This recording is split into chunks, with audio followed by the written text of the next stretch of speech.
자, 첫 번째 돈 되는 섹터의 테마 역시 반도체입니다. 자, 지금 새해 들어서 반도체가 다시 한번 불이 붙었습니다. 작년에 10월, 11월 삼성전자, SK하이닉스가 강한 상승을 하면서 지수를 쫙 끌어올렸는데 올해 새해가 들어서자마자 2차 상승이 나타나고 있습니다. 자, 반도체 투자 전략 어떻게 잡아야 될지 김태원 파트너와 좀 알아봐야 할 텐데요. 자, 삼성전자, SK하이닉스가 많이 올라와 있는 상황. 자, 반도체 투자 어떻게 해야 될까요? 네, 지난해에 산자부에서 발표한 자료인가요? 그 무역 수지 발표할 때 보면 이 반도체와 자동차가 우리 경제를 그러니까 7천억 달러 무역 수지 그러니까 무역 7천억 달러 수출을 한 것에 대해서 가장 큰 기여를 했습니다.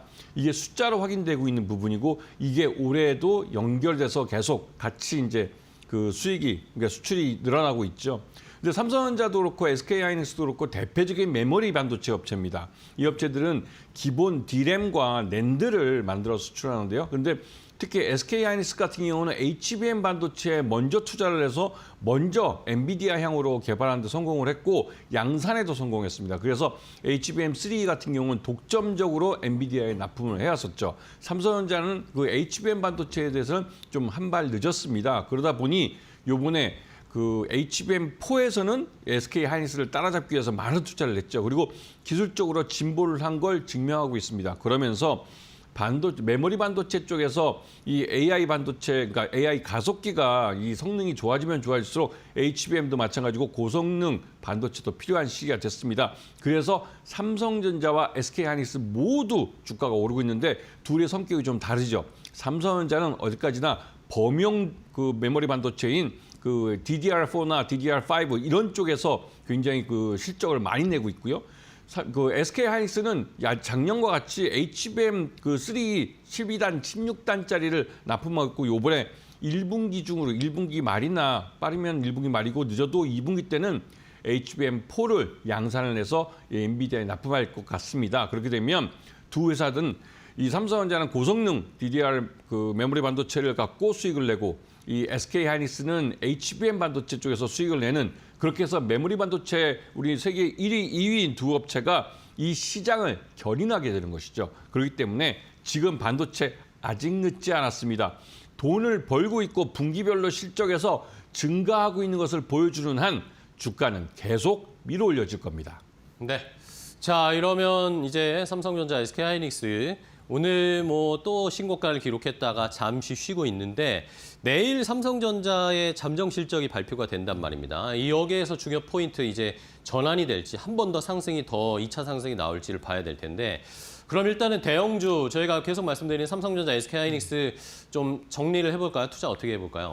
네. 지금은 CES 2026이 지금 하고 있는 라스베가스에서 그 쇼를 하고 있는데요. 거기서 그 예전에도 저도 가봤지만 이 한 2년, 3년, 뭐 길게 보면 한 4년 정도 미래를 내다볼 수 있는 그런 가전 제품들을 갖고 나옵니다. 특히 삼성전자와 SK하이닉스뿐만 아니라 LG전자 같은 이런 완성품 가전업체 업체들이 이러한 제품들을 갖고 나오는데요. 특히 이번에 삼성전자가 내놓은 그 두 번 접는 이 스마트폰이죠. 네네. Z 트라이폴드라는 건데요. 이게 나름대로 지금 한 2만 대 정도 1차, 2차, 3차까지 해서 완판 행진을 벌이고 있습니다. 물론 총 수량이 많지는 않습니다. 워낙 고가주기 때문에 고가 제품이기 때문에 한 2만 주 정도 지금 완판된 걸로 알려져 있는데요. 이게 지금 판매 단가가 개당 350만 원 정도고 UAE에서는 수출품이라고 해서 이걸 450만 원에 내놨는데도 완판됐습니다.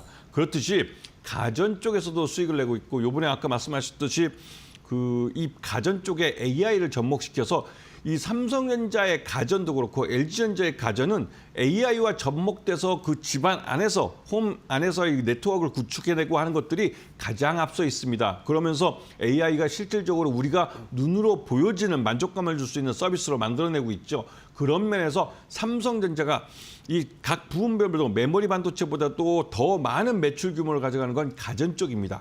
가전 쪽이 역시나 수익성은 좀 낮지만 매출 외형을 키우면서 견인해주고 있죠. 그런 면에서 삼성전자가 반도체뿐만 아니라 가전 쪽에서 수익이 나고 있고 또 휴대폰, 스마트폰에서도 수익이 나고 있습니다. 그런 면에서 모든 분야가 다 수익을 내고 있기 때문에 삼성전자의 주가는 이번에 계속할 가능성이 크고 최소한 4월 말까지, 즉 이건희 회장의 상속세 마지막 분 이걸 낼 때까지는 주가가 더 갈 수 있다고 보여지기 때문에 충분히 좀 관심을 갖고 보셔야 되고, SK하이닉스가 앞에 말씀드렸지만 SK하이닉스는 반도체 단일 종목 회사입니다. 그러다 보니 HBM4에 대한 양산 시기가 이 올해의 실적을 결정할 텐데 1분기 말 좀 당겨져서 원래 2분기에 양산할 걸로 알려져 있지만 이게 엔비디아 요청으로 1분기 말로 좀 당겨질 수 있다고 그러니까 이 SK하이닉스는 그것 때문에도 실적이 좋아질 수 있습니다. 그런 면에서 SK하이닉스도 발직권에 놓고 보셔야 될 타이밍입니다. 네, 알겠습니다. 자, 삼성전자, SK하이닉스 두 대형주, 대장주들을 한번 점검을 해봤고요. 자, 그러면 이런 반도체 시장 아까 뭐 파트너님께서 늦지 않았다라고 말씀해 주셨는데 그러면 공략해 볼 만한 탑픽으로 뭘 볼까요? 네.